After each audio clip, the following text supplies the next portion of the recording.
pelvis, okay, the bony pelvis. So the bony pelvis, the pelvis word is a Latin word which means the basin, the wash basin where you use to wash your face and all.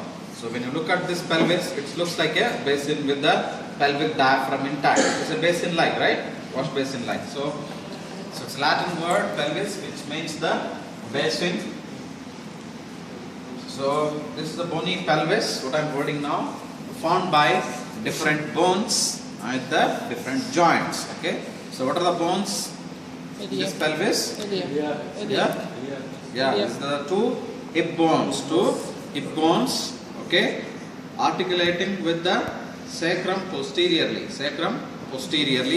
and anteriorly the two pubic parts of the two hip bones, they articulate again. So joints here are formed are the pubic symphysis, and then what is this joint? Sacroiliac joints. So the hip bone, as you all know, the hip bone, in the first year learnt it, right? Hip bone is having how many parts? Three parts. What are they? Ilium, the upper part ilium, the posterior, the lower and the posterior part is the ischium, the lower and anterior part is the pubic. Okay, so pubic, ischium and ilium. So both the iliums, they articulate posteriorly with the sacrum posteriorly, that is forming the sacroiliac joint, and anteriorly the two pubic bones articulate to form the pubic symphysis. So that forms a total circle like, forming what we call it as the pelvis. This is the pelvis. So that is about the bones forming the pelvis. Bones forming the pelvis.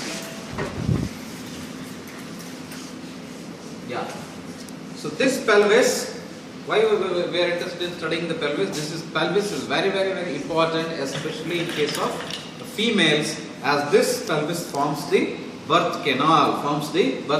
So for the delivery of the baby. So that's why this pelvis, study of the pelvis, is of great obstetrical importance. Obstetrics, that is of great obstetrical importance to know the different diameters and all. So, okay, from an obstetric point of view, we should study the pelvis.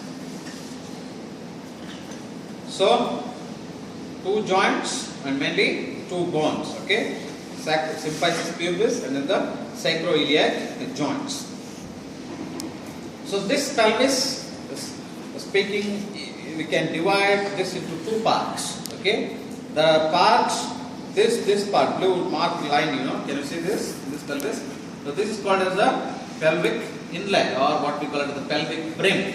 The part of the pelvis above this brim, this part which is open anteriorly, is called as a false pelvis. What is it called as? A false pelvis, or we even say it as greater pelvis. Okay, and the part of the pelvis below this brim, down this part where my hand is now.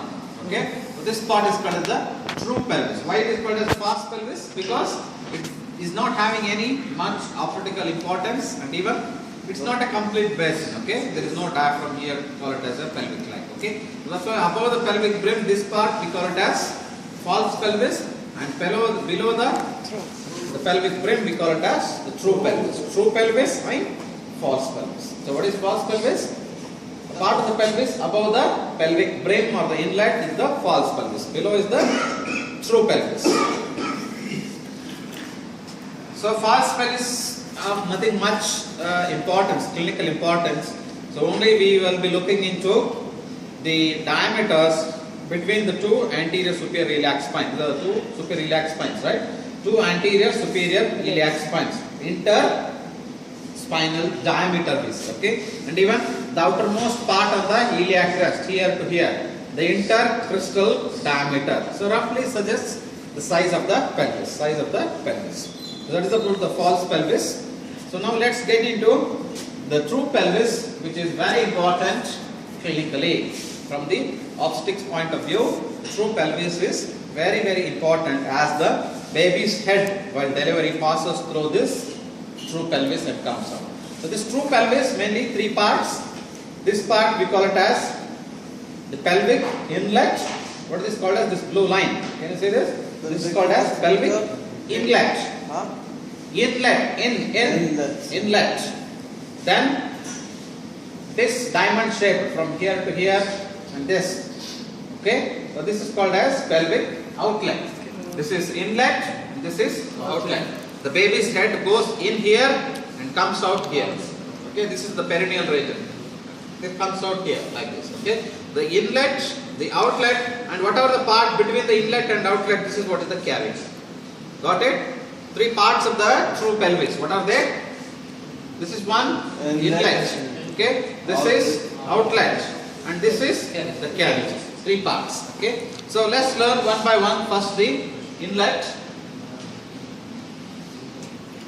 So this is a picture showing the pelvic inlet or the pelvic brim. Okay, I am telling about the boundaries of this pelvic inlet. So posteriorly, what is this part of the sacrum called as? Already learnt it in the first year musculoskeletal. What is this? Sacral promontory, we say. What is this? Sacral promontory. Okay, and the ale of the sacrum. And then comes the iliopectineal line, or also called as arcuate line. Just observe this labeling. Arcuate line, pecten pubis, pubic crest, and then sacral promontory, then ale of the sacrum. So green, red, and blue and purple all together on both the sides forms the pelvic inlet. They may ask you, what are the boundaries of the pelvic inlet? So what are how is the pelvic inlet formed? Posteriorly by the sacral promontory and the margins of the ale of the sacrum. Laterally we have arcuate line or iliopectineal line. Then pecten pubis, then the pubic crest. Pubic crest. Got it? What are the boundaries of the pelvic inlet? Very important. Boundaries of the pelvic inlet. pelvis. Read those labeling, that's it. Sacral promontory, margins of the ale of the sacrum, Pubic crest. arcuate line, pecten line or pecten pubis, and then the pubic crest. So they all form the pelvic inlet. Pelvic inlet. So this is again one more picture showing the pelvic inlet and even its boundaries. So now very importantly, these diameters. So this inlet is having different diameters. Okay, so you must assess the pelvis whether these diameters are enough for the passage of the baby's head. Okay, so mainly we will be concentrating on three diameters. One, anterior posterior from symphysis pubis to sacral promontory, and transverse diameter, which is the widest between in the arcuate line, transverse, and then oblique diameter. So three diameters. See there, anterior posterior diameter. So that extends from mid-line sacral, that is the green line, middle of the sacral promontory to the symphysis pubis, upper margin of the symphysis pubis. And second one is oblique diameter, which extends to the sacroiliac joint here. Sacroiliac joint to the iliopubic eminence here. Okay, from here to here, oblique diameter. And then The blue. yeah, blue one. And then the red one is the transverse diameter, which is the widest of all. This. Okay, so that is the three diameters and their measurements. You should remember this. Okay, transverse, oblique, and anterior posterior. Here we concentrate only on this part, only inlet. So this is the same diameters in the cavity, the same diameters at the outlet. Okay, so those measurements are important because The space that is indicated by blue. oblique diameter. Right? Green is anterior posterior diameter. Red is transverse. Green anterior posterior AP. From here, pubic symphysis to sacral promontory. This is the inlet, right? Anteriorly pubic symphysis, posteriorly sacral promontory.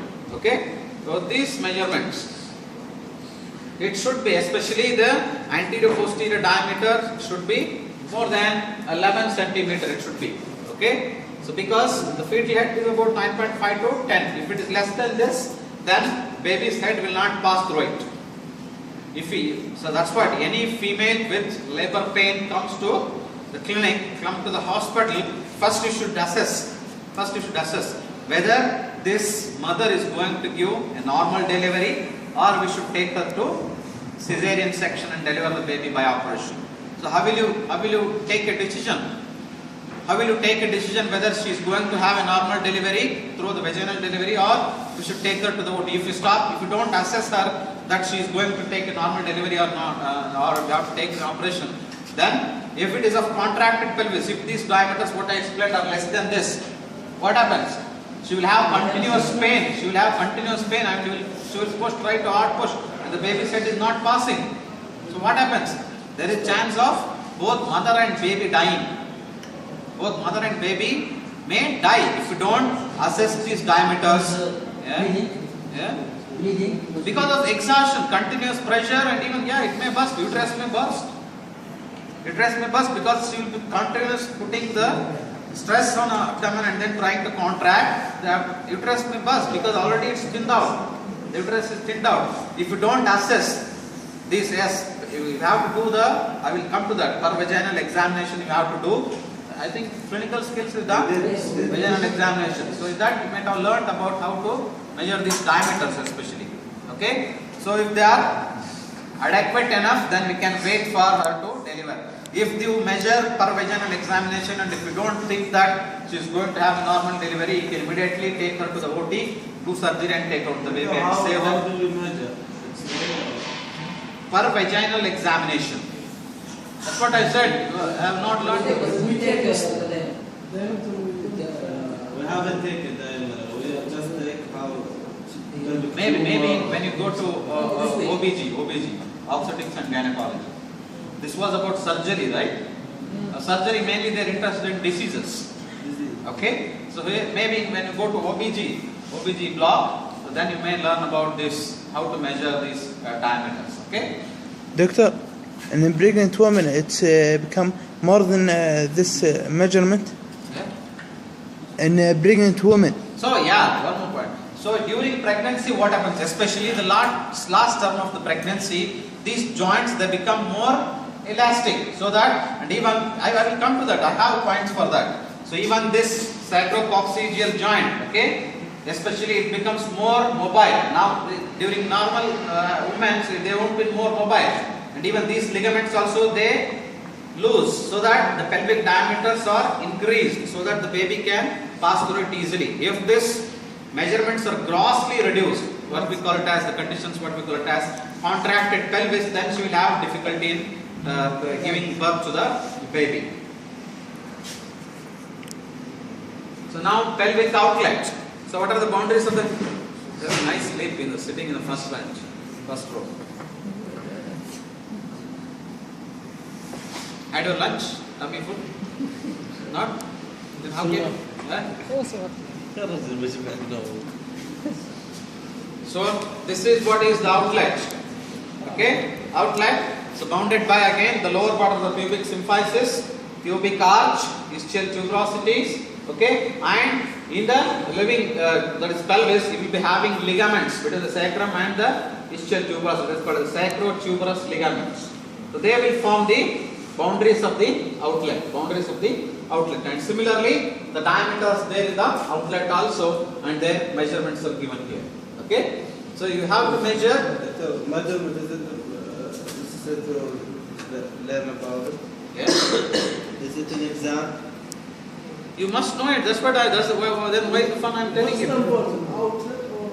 Prime Both, because the baby head has to pass through inlet, cavity, and then outlet. All. So now one more point. Actually, the pelvis is not straight like this in the body. It's slightly inclined like this. Okay, if you see the skeleton, you will understand. The skeleton. See there? It's not straight. It is inclined. Okay, so this we call it as the plane of the pelvic inlet. And this is the outlet. So the axis they will make an angle here. See here. This is the plane of inlet. It is like this exactly. Okay, inlet and then outlet. So they make an angle of 50 to 60 degrees. Make an angle of 50 to 60 degrees. It is not straight like this. How many degrees?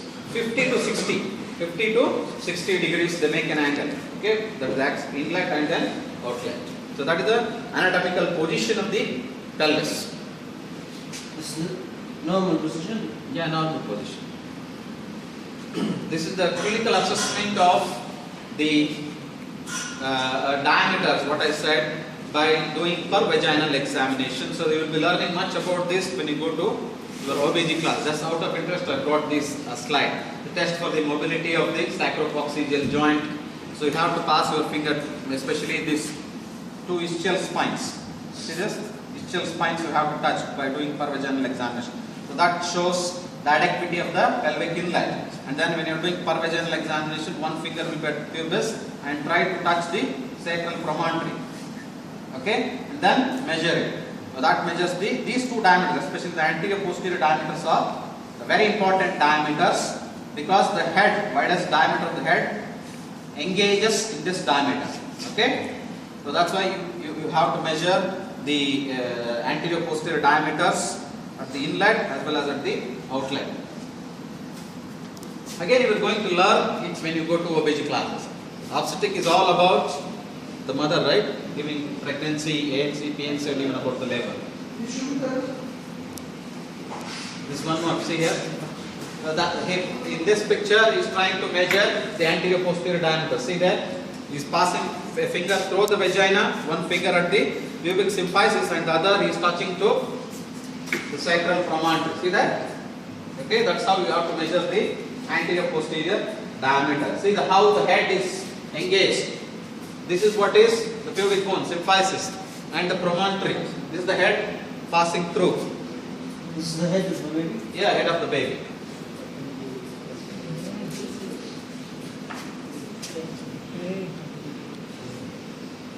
So now coming to the types of the pelvis. Types of the pelvis. We have mainly these four types of pelvis. Four types of pelvis according to the shape of the inlet. Shape of the pelvic inlet and even the difference in the diameters. We have these four kinds of normal kinds of pelvises. Okay. So about 30 to 35% of the female population are having gynecoid pelvis. Gynecoid pelvis. About 30% of the females they have android pelvis, which is normal case of males. Android pelvis. So if you see the inlet, this red line, how is the shape? Oval shaped inlet, right? Means transverse diameter and then AP diameter. And whereas here android, it is almost like a triangle. It is almost like a triangle where this transverse diameter is more situated more posteriorly compared to the middle of the gynecoid variety. Okay. So whereas here anthropoid pelvis, that is usually the shape of the pelvis in case of apes and all. So here the AP diameter is more compared to transverse diameter. It is narrowed down. So such females who are having anthropoid pelvis, they will face difficulty in delivering the baby. What about android? Yeah. Android. Difficulty or no? They will pass. They will what is that? They can try to do the normal birth. That is the 30% of the female population are having there is android type of what is that? Pelvis. Gynecoid will be more easy. Yeah. Can deliver the android pelvis. Give normal pregnancy. Yeah. So it depends on, again, that's what android means. Try to understand the difference is triangular inlet. Even this triangle may be smaller or bigger. Yes. Depends on the diameters. There has to be. So delivery does not only depend on the pelvis, even the fetal head. If the fetus is bigger one, mega fetus. For example, the diabetic mother, the mother is diabetic, definitely her baby will be very big. Yes.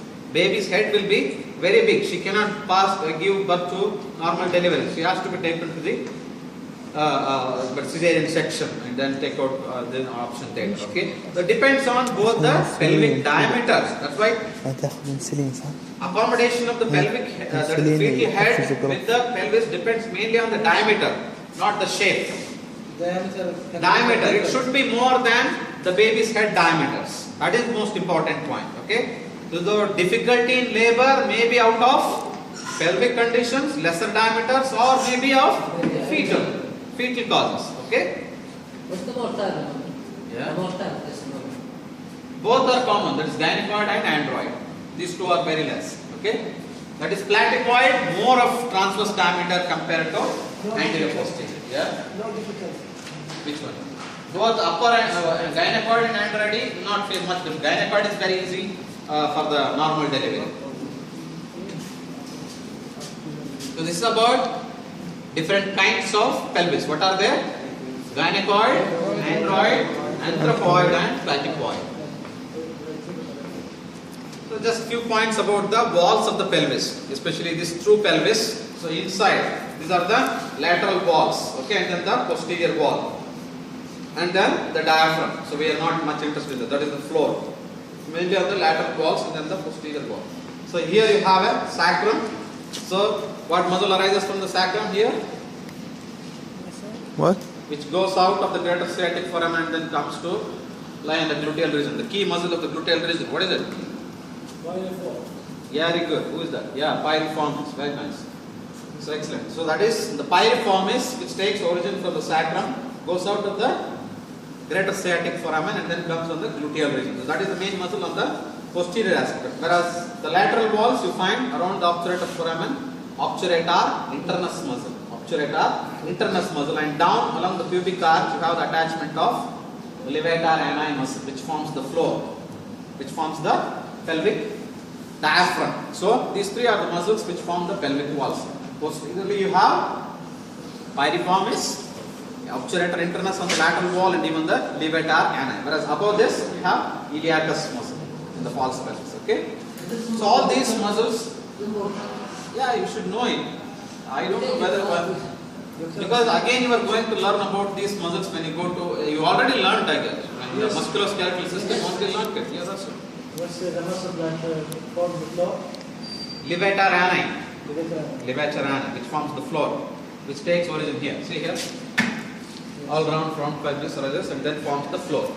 Okay, and along with these muscles are again covered by fascia. There is the pelvic fascia, that is called the obturator fascia, piriformis fascia. Okay, that is the pelvic fascia. And along with these muscles, even you find the very important vessel, that is common iliac artery, coming and dividing into external and internal iliac artery. In this picture you can note here.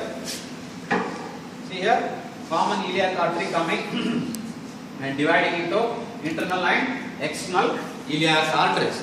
External iliac artery passes below the inguinal ligament as the femoral artery, right, down to the lower limb. Whereas internal artery divides into anterior and posterior trunks, which gives plenty of branches to the viscera present in the pelvic cavity, like uterine artery, vesical artery, rectal arteries. They are all will be coming pudendal artery.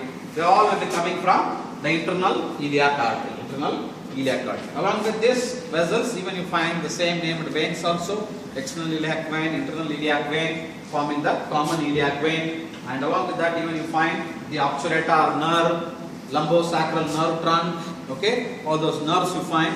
And very importantly, even crossing these vessels, you find is the ureter. Yeah. So you find even the ureter crossing these vessels, going and ending in the urinary bladder. So what structures do you find on the lateral wall of the pelvis? Urinary bladder.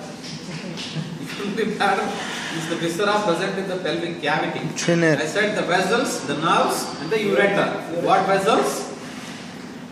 The common iliac artery dividing into external and internal iliac artery, and then internal iliac artery branches. What are they? Anterior and posterior trunk, and many of the vessels which will be supplying the pelvic viscera, like uterus, urinary bladder, prostate, everything, rectum, meningeal, they are all supplied by many branches from this. You can see plenty of branches from the internal iliac artery. Okay, they are all supplying the viscera. And then the obturator nerve, lumbosacral nerve trunk, and very important, one more longitudinal structure will be crossing is the ureter, going and ending in the what is that? Urinary bladder. So what viscera you find in the pelvis? In the males and females. This is the picture showing the piriformis muscle and then the obturator internus muscle. So this is the fascia. So these are all the vessels and nerves what I explained now. Pelvic fascia will be covering all this. The fascia is named according to the muscle which it covers. Obturator fascia, similarly piriformis fascia, like that, covering the muscle. And this is a very important slide explaining the differences between male and female pelvis. Just look at them. What are the differences between male and female? Any male bone and female bone, how they are differing? Surround. Yeah. Bigger than. Wider. Stronger, more rough compared to, because of more stronger muscle attachments. Okay. Yeah. Heavier, thicker, rough. And then iliac fossa is more concave and anterior superior iliac spine is interned. Obturator foramen is large and oval. There small and triangular. These are all the different. Even this may even explain differences between male and female hip bone, and even the sacrum. So maybe in OSPI, okay, they can ask you like that. The pelvic cavity longer and more conical, pelvic cavity shorter and more conical, symphysis pubis and body of the pubis are elongated. They can keep the pelvis and ask you male or female, like that. You giving 2 examples. The subpubic angle is narrow. It's measures about 50 to 60 in place of males. This is very important. This subpubic angle, this range. Okay, 50 to 60 in case of males, whereas 80 to 90 almost triangle. That means more wide. It will be more wide in case of females, 80 to 90 degrees. So these are all the few of the differences between male and female pelvis. So very importantly, try to remember the diameters. Okay, especially of the inlet and then the outlet and different kinds of pelvis. I repeat, what are the different kinds of pelvis? Android. Android, And and gynecoid, android, anthropoid, and then platypoid. So these are the 4 types of pelvises. So mainly, many women have the android and then the gynecoid pelvises. So that's all about pelvis. Again, you are going to learn. You already learnt it, but in an articulated pelvis you already. You already learnt the hip bone, and even I learnt about the sacrum last year, musculoskeletal system. So in an articulated pelvis, I am explaining it. In importance to clinical importance with your the labor process and the delivery of the baby. The diameter. That's why in this lecture it is more important about knowing the diameters.